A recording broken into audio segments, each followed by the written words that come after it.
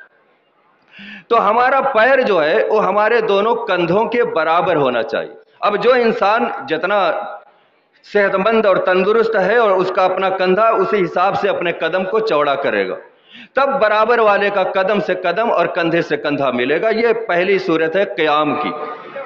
اس کے بعد ہم کیا کریں گے؟ اللہ اکبر کرنے کے بعد اپنے ہاتھ پر ہاتھ رکھیں گے اور پھر دونوں ہاتھ پر، بائیں ہاتھ پہ دائنا ہاتھ رکھ کے اس ہاتھ کو کہاں رکھنا، یہ سارے مسئلے۔ تو اب پہلے ہمارے سامنے آئے گا رفع الیدین۔ جب ہم تکبیر تحریمہ کہیں گے تو اس وقت رفع الیدین کریں گے، دونوں ہاتھوں کو اٹھانے کو رفع الیدین کہتے ہیں۔ اور ہمارے مسلک اہل حدیث کے اندر 4 مقامات پر رفع الیدین کیا جاتا ہے۔ کب کب؟ جب تکبیر تحریمہ کرتے ہیں، یعنی پہلے جب اللہ اکبر کہتے ہیں، ہم نماز میں شریک ہوتے ہیں، تب ہاتھ اٹھاتے ہیں۔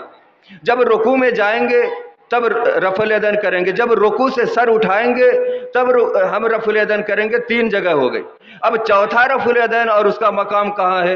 دوسری رکعت میں تشہد کے بعد جب ہم اٹھیں گے، دوسری رکعت میں تشہد کے بعد جب ہم اٹھیں گے تب پھر ایک بار رفع الیدین کریں گے۔ یہ 4 مقام ہیں، اور بہت سارے لوگوں نے اس کے علاوہ بھی مقامات بتائے ہیں، مگر وہ غیر مسنون اور غیر مستند ہیں۔ اگر وقت رہا تو میں تبصرہ کروں گا۔ تقریباً 40 منٹ تک مجھ کو گفتگو کرنی ہے، میں اپنی بات اسی میں انشاءاللہ سمیٹنے کی کوشش کروں گا۔ رفع الیدین کیسے کیا جائے؟ اب میں نے بتلایا شروع تمہید کے اندر کہ ایک مسجد کے اندر 20 مصلی ہیں، تو 20 کے رفع الیدین کے طریقے الگ ہیں۔ کیسے رفع الیدین ہمارا ہونا چاہیے؟ تو اس تعلق سے اللہ کے نبی صلی اللہ علیہ وسلم نے جو الفاظ فرمائے، اور صحابی نے حضرت وائل ابن حجر رضی اللہ تعالیٰ عنہ نے اللہ کے نبی کو دیکھا اور بیان کیا کہ میں نے نبی کو نماز پڑھتے ہوئے دیکھا، تو میں نے دیکھا فکبر، آپ نے اللہ اکبر کہا، یعنی تکبیر تحریمہ کہا، ورفع یدیہ حذو منکبیہ۔ یہ لفظ ہے جو عربی جانتے ہیں اور جو عربی سے شغف رکھتے ہیں وہ سمجھتے ہیں لفظ کو۔ رفع یدیہ، اللہ کے نبی نے اپنے دونوں ہاتھ کو اٹھایا، کہاں تک؟ حذو منکبیہ، اپنے دونوں کندھوں کے بالمقابل۔ بہت سارے علماء یا کتابوں میں لکھا ہوا ہے اس کا ترجمہ کہ اپنے دونوں کندھوں کے برابر ہاتھ کو اٹھاتے تھے۔ برابر کا ترجمہ حذو کا بالکل غلط ہے۔ حذو کا معنی ہوتا بالمقابل۔ تو اب جب ہم ہاتھ اٹھاتے ہیں، جو برابر ترجمہ اس کا کرتے ہیں، وہ کیسے رفع الیدین کرتے ہیں؟ وہ اپنے ہاتھ کو اٹھا کے اپنے کندھے میں سٹانے کی کوشش کرتے ہیں۔ اپنی زبان میں سٹانا کہہ رہا ہوں۔ وہ برابر کریں گے تو اس کو لا کے اس میں ملائیں گے، اور جب ترجمہ آپ صحیح جانیں گے کہ کندھے کے برابر نہیں بلکہ کندھے کے بالمقابل اللہ کے نبی اپنے ہاتھ کو اٹھاتے تھے۔ اب ہمارا کندھا یہ ہے دونوں، اب ہم رفع الیدین کریں گے تو اپنے ہاتھ کو جب ہم اٹھاتے ہیں تو ہاتھ کی ہتھیلی قبلے کی طرف، انگلیاں ساری سیدھی ہونی چاہیے۔ اب آپ چیک کرنا آج کے بعد مسجدوں کے اندر رفع الیدین لوگ کرتے ہیں ایسے گرا لیتے ہیں، رفع الیدین کریں گے یہ انگلی مڑی ہوئی ہے، کوئی توجہ نہیں ہے۔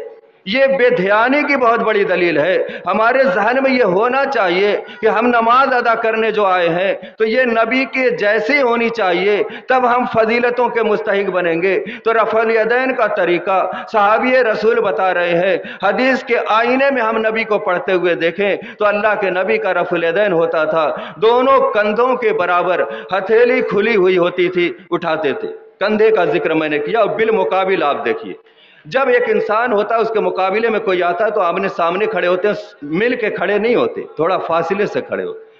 اب اس کا میں طریقہ ایک بتلاؤں۔ جب آپ رفع الیدین کریں تو بہترین طریقے سے رفع الیدین کرنے کا ایک اصول سمجھ لیجئے۔ ایسا نہیں کہ آج میں پہلے دن بتا رہا ہوں، یہ کتابوں میں لکھا ہوا ہے، بس کہنے آپ تک بات پہنچی یا نہیں پہنچی۔ بہرحال میں آپ کو بتلاؤں کہ فطری طور پہ آپ کا ہاتھ یہ چھوٹا ہوا ہے۔ اب یہاں پر اللہ تبارک و تعالیٰ نے خود فولڈ کرنے کا ایک حصہ بنایا، یہاں سے ہاتھ مڑتا ہے۔ ہم جب اپنے حساب سے کریں گے تو ہاتھ اٹھائیں گے کان کے برابر یا کندھے کے برابر تو کہونی کبھی آگے آ جائے گی، کبھی ایسے کرتے ہیں کچھ لوگ تو کہونی پیچھے چلی جاتی ہے۔ اس کا بہترین اور بغیر محنت کا طریقہ یہ ہے کہ آپ اپنے ہاتھ کو لٹکا، یہ فطری طریقہ ہے۔ اب یہاں سے مڑتا ہے، اب ہاتھ آپ اٹھائیں گے تو کچھ دور ہاتھ آنے کے بعد اپنے آسانی سے آئے گا، اس کے بعد محنت سے پیچھے جائے گا، اپنے آپ آ کر کے جہاں رک جائے وہیں پہ ہاتھ کو روک لیجئے۔ اب آپ دیکھیے، آپ کا انگوٹھا، آپ کی ہتھیلی یہ کندھے کے بالمقابل ہے۔ چونکہ دوسری حدیث ایک اور ہے جس میں یہ ذکر آیا ہے، فروع اذنیہ، اللہ کے نبی اپنے ہاتھ کو اٹھاتے تھے اپنے کان کے لو کے بالمقابل، کان کی لو کے بالمقابل، ایک روایت میں کہ کندھے کے بالمقابل۔ اب دو طرح کی روایت آ گئی، دونوں روایتیں صحیح، عمل کس پہ کیا جائے؟ تو علماء محدثین یا علماء کرام، علماء سلف ایک طریقہ بتاتے ہیں، جو لوگ عربی پڑھتے ہیں وہ جانتے ہیں، جس کو تطبیق کہتے ہیں۔ جب دو صحیح حدیثیں آ جائیں، ایک حدیث میں کچھ ہو، ایک حدیث میں کچھ، اور حدیث دونوں صحیح ہو، تو ایک کو چھوڑا جائے دوسرے پہ عمل کیا جائے، تو ایک صحیح حدیث چھوٹ جاتی ہے، تو تطبیق دے دیا جائے، ایک ایسا طریقہ اپنایا جائے کہ دونوں حدیثوں پر عمل ہو جائے، اس کو تطبیق کہتے ہیں۔ اس کا طریقہ یہ ہے کہ اس طریقے سے ہاتھ کو اٹھایا جائے کہ آپ کا انگوٹھا کندھے کے برابر آ جائے اور آپ کے اوپر کی انگلی کان کے لو کے برابر آ جائے، دونوں حدیثوں پہ عمل ہو جائے۔ اور صرف کندھے کے برابر ہاتھ اٹھائیں گے، کان کی لو والی حدیث چھوٹ جائے گی، کان کے لو کے برابر اٹھائیں گے تو پھر وہ آپ کا طریقہ غیر مسنون ہو جائے گا۔ اور کچھ لوگ تو حدیث کے اتنے مت والے ہوتے ہیں کہ وہ اپنا ہاتھ اٹھا کے انگوٹھے سے کان کی لو کو چھو دیتے ہیں کہ اس میں کوئی شبہہ ہی نہ ہو۔ یہ طریقہ تو بدعت ہو جائے گا۔ جب آپ ایسے کریں گے تو آپ کی حیت دیکھیے ہاتھوں کی کیا ہوگی، نہ ہتھیلی قبلے کی طرف ہے، نہ انگلیاں جیسے چاہیے ویسے ہے۔ تو ہمیں اللہ کے نبی کے طریقے کی مطابقت کی کوشش کرنی چاہیے، اور اس کوشش میں مددگار ثابت ہوگی حدیثیں۔ اب حدیثیں کئی کوالٹی کی ہیں، صحیح حدیث، موضوع حدیث، ضعیف حدیث، اور مطالبہ یہ ہے کہ صرف صحیح حدیثوں پر ہمیں اور آپ کو عمل کرنا چاہیے، نہ ضعیف حدیث پر عمل کرنا چاہیے، نہ موضوع یعنی من گھڑت حدیث پہ عمل کرنا چاہیے۔ اس لیے کہ یہ ایک فارمولہ اصول سمجھ لیجئے، عمل تھوڑا ہو مگر درست ہو وہ زیادہ بہتر ہے۔ انبار لگا دیجئے عمل کا، نیکیوں کا، لیکن وہ غیر مسنون اور غیر نبی کے طریقے کے مطابق نہیں ہے تو ایسے اعمال کے ڈھیر کی کوئی قدر نہیں۔ عمل کم ہو مگر مستند ہو، اس بات کی ہم اور آپ کوشش کریں۔ اور صحیح حدیث الحمدللہ اتنی زیادہ ہے، اسی پر عمل کرتے کرتے زندگی ختم ہو جائے گی، ضعیف اور موضوع کی ضرورت ہی نہیں پڑے۔ بہرحال رفع الیدین کا طریقہ میں نے بتلایا، محنت کرنے کی کوئی ضرورت نہیں ہے کہ آپ ایسے کریں اور دنیا بھر کا تقوی دکھائیں، آپ اپنے کندھے کو سمیٹیں، خود بھی ٹیڑھے میڑے ہو کر کے کرنے کی ضرورت نہیں، نارمل طریقہ ہے، اور جہاں سے فولڈ ہوتا ہے نہ کہونی آگے آئے نہ پیچھے جائے، بس وہیں سے موڑ دیجیے، اور سیدھا آپ دیکھیں جہاں تک آسانی سے آتا ہے وہاں تک لائیے، زبردستی پیچھے ڈھکیلنے کی ضرورت نہیں، اپنے آپ رک جاتا وہاں تک لائیے۔ ہتھیلی سیدھا ہے، کندھے کے برابر، کان کے برابر، یہ آپ کا رفع دین ہو گیا۔ اب ہم آگے بڑھیں گے، اپنے بائیں ہاتھ پر داہنے ہاتھ کو رکھ کر کے باندھنا ہے۔ ایسے لوگ ملیں گے ناک کے نیچے کہیں گے، ایسے بھی لوگ کہیں گے پیٹ پہ بدوائیں گے، اس لیے کہ پیٹ ہی کے لیے دنیا پریشان ہے۔ اور ایک طریقہ جو مستند حدیثوں کے اندر آیا ہے وہ یہ ہے کہ حدیث میں حضرت وائل ابن حجر نے کہا کہ اللہ کے نبی نے اپنے سینے پہ ہاتھ باندھا، صدر کا لفظ ہے، سواد دال رے صدر۔ اب کوئی بھی جائے اور لغت میں اٹھائے، اگر کوئی آپ کو پیٹ پہ مارے تو آپ رپورٹ لکھوانے جائیں اگر تھانے میں تو اس کو سینہ نہیں لکھوائیں گے، وہ پوچھے گا کہاں پہ چوٹ لگی ہے تو آپ بتائیں گے پیٹ میں۔ اور اگر سینہ پر اگر جہاں پہ پنسلی یہ ہڈیاں ہیں، اور تقسیم جو ہم ضرب جوڑ اور گھٹاؤ اور تقسیم لکھتے تھے بچپن میں، تقسیم کا جو نشان ہوتا تھا اسی طریقے سے یہ نشان بنا ہوا ہے ہڈیوں کا ڈھانچہ جو ہے۔ اب یہ جتنی ہڈیاں ہیں یہی سینہ کہلاتا ہے، اسی پہ اللہ کے نبی اپنے ہاتھ کو باندھتے تھے۔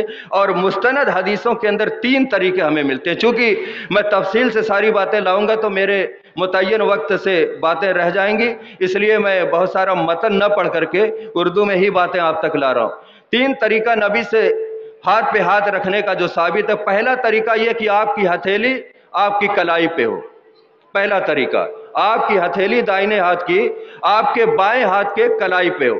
اب اس کو رکھنا کہاں ہے؟ جو ناف کے نیچے کہتے ہیں ان کے لیے بڑا بہترین طریقہ ہے، لیکن میں نے حد بتلا دیا کہ جب لفظ سینے کا ہے تو سینے سے نیچے تو ہاتھ لے کے جانا ہی نہیں، تو اس پہ رکھنے کے بعد سینے ہی پہ لانا۔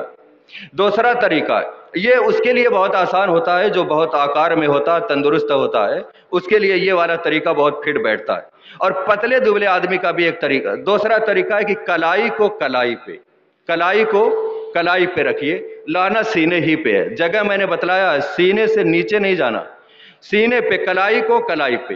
اور تیسرا اور سب سے بہتر طریقہ یہ ہے کہ اپنے زرہ یہاں سے لے کر کے یہاں تک کے حصے کو زرہ کہتے ہیں، اپنے زرہ کو زرہ پہ رکھنا ہے، کلائیوں پہ اور پنجوں پہ، کلائیوں پہ اور زرہ پہ رکھ کر کے آپ رکھیں گے۔ ایسے موڑنے کے بعد یہاں پہ ایک ہڈی آپ کو دکھے گی، وہاں آپ بیچ والی انگلی کو لگائیں گے، اس سے آگے انگلی کو نہیں نکالنا، اسے پکڑنا بھی نہیں ہے، آگے نہیں جانا، اس ہڈی تک اپنے ہاتھ کو روکنا۔ یہ حد ہے، یہ حد ہو گئی۔ اب اس کے نیچے کا ایریا ممنوع ہے، ادھر کبھی سوتے وقت ابھی سرکا کے مت لے کے جائیے۔ یہ آخری حد ہے۔ اس طرح جب ہاتھ باندھیں گے، یہاں ایک ہڈی ہے، یہاں بیچ کی انگلی رکھیے، ادھر اب موڑنے پر ایک ہڈی ابھی آپ چھو کر کے دیکھ سکتے ہیں۔ اب اس طرح آپ رکھیں گے تو اس سے نیچے آپ کا ہاتھ جا ہی نہیں سکتا ہے، یہ ہماری حد ہے۔ چونکہ فصل لربک ونہر کی آیت کے تحت کہ آپ نماز پڑھیے اور قربانی کیجئے، بعض لوگوں نے اور حضرت علی رضی اللہ عنہ اور حضرت عبداللہ بن عباس اور غالباً اور بھی صحابی ہیں، اس سے استدلال کیا ہے کہ نماز پڑھیے، اور نہر اس حصے کو کہتے ہیں یہاں پہ جہاں اونٹ کو نہر کیا جاتا ہے۔ اس کی تفسیر میں یہ بھی لیا کہ فصل نماز پڑھیے اور نہر کے پاس اپنے ہاتھ کو باندھیے۔ تو لہذا ایریا تو میں نے بتلا دیا کہ جب ایسے کریں گے تو یہ سینہ کی سب سے نیچے والی حد ہے، اور نہر یہ ہے، اس بیچ میں جہاں سہولت ہو وہاں پہ ہاتھ باندھیں۔ بس جب جماعت سے پڑھ رہے ہو تو برابر والے مصلی کو آپ کے اس حرکت سے تکلیف نہ پہنچے، اس کا خیال رکھنا ہے کہ انہیں بے ترتیب نہ ہو، اور اگر اکیلے پڑھ رہے ہیں تو پھر کسی کو تکلیف کا کوئی مسئلہ نہیں۔ یہ تین طریقے، ہتھیلی کو کلائی پہ پہلا طریقہ، کلائی کو کلائی پہ دوسرا طریقہ، اور پورے زرہ کو زرہ پہ تیسرا طریقہ۔ یاد رہے یہ انگلی اس ایریے سے باہر نہیں جانی چاہیے ورنہ فول ہو جائے گا اور ثواب سے محروم ہو جائے گا۔ یہ تین طریقے ہیں، ہاتھ رکھا جائے گا اپنے سینے پہ۔ رفع الیدین کا طریقہ ہو گیا، ہاتھ کو بائیں ہاتھ پہ دائیں ہاتھ کو رکھ کر کے سینے پہ باندھنا ہے۔ تین طریقے میں نے بتلا دیے، اب یہ ہو گیا۔ اس کے بعد جو سورہ فاتحہ اور دعائیں پڑھنی ہے اس ترتیب میں نہیں جاؤں گا، مجھے صرف ان جگہوں کو بیان کرنا ہے، قیام، رکوع اور سجدے کے طریقے، اور جو اس میں غلطیاں ہو رہی ہیں ہم سے ہماری مساجد میں، اس کو صحیح کروانا۔ اس کے بعد قیام کا پورا طریقہ میں نے بتلا دیا۔ اب ہم رکوع کریں گے، رکوع میں ہم جائیں گے تو رکوع ہمارا کیسا ہو؟ تو آپ کہیں گے مولانا رکوع کون نہیں کر لیتا ہے؟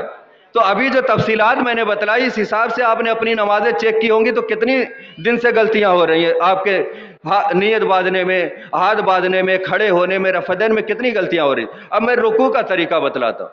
ہم جس طریقے سے رکوع کرتے ہیں، اگر دن بھر اس طریقے سے رکوع میں رہیں تو ہمیں تھکاوٹ نہیں ہوگی، اور اللہ کے نبی جیسے رکوع کرتے تھے ویسے رکوع کر کے اگر آپ نے 20 بار یا 9 ہی بار آپ نے سبحان ربی العظیم پڑھا تو آپ کا پیر دکھنے لگے گا۔ اللہ کے نبی کا رکوع کیسا ہوتا تھا؟ اللہ کے نبی کا رکوع جب ہوتا تھا، آپ رکوع میں جاتے تھے تو یہ ہاتھ اتنا تنا ہوتا تھا کہ یہ رگ ٹائٹ ہوتی تھی، اور پیر کی جو پیچھے موٹی سی رگ ہوتی ہے وہ بھی دکھنے لگتی تھی۔ کیسے دکھے گی وہ میں کر کے دکھاتا ہوں۔ حدیث کے الفاظ سن لیجئے۔ اذا کبر، جب اللہ کے نبی تکبیر تحریمہ کہتے تھے، رفع یدہ اپنے دونوں ہاتھ کو اٹھاتے تھے اپنے کندھوں کے بالمقابل، وَإِذَا رَكَعَ، اور جب رکوع کرتے تھے، أَمْكَنَ يَدَيْهِ مِنْ رُكْبَتَيْهِ، أَمْكَنَ کا معنی ہوتا ہے قبض علیہ، یعنی مضبوطی سے کسی چیز کو پکڑ لینا۔ تو اللہ کے نبی جب رکوع کرتے تھے تو اپنے رکوع میں جانے کے اپنے گھٹنے کو مضبوطی سے پکڑ لیتے تھے، مضبوطی سے گھٹنے کو پکڑ لیتے تھے۔ تو یہ انگلی پھیلا کے اور گھٹنے کی جو دونوں ہڈیاں اس کو زور سے پکڑنا ہے، اور پکڑنے کے بعد آپ سجدے کی جگہ پر دیکھیں گے اور آگے پنجے کی طرف تھوڑا سا اپنے بدن کو لے کے جائیں گے۔ اور خیر وہ کوئی تیار نہیں ہوگا ورنہ میں یہاں رکوع کرا کے دکھاتا اور پھر وہ بتاتا کہ کتنی پریشانی ہوئی۔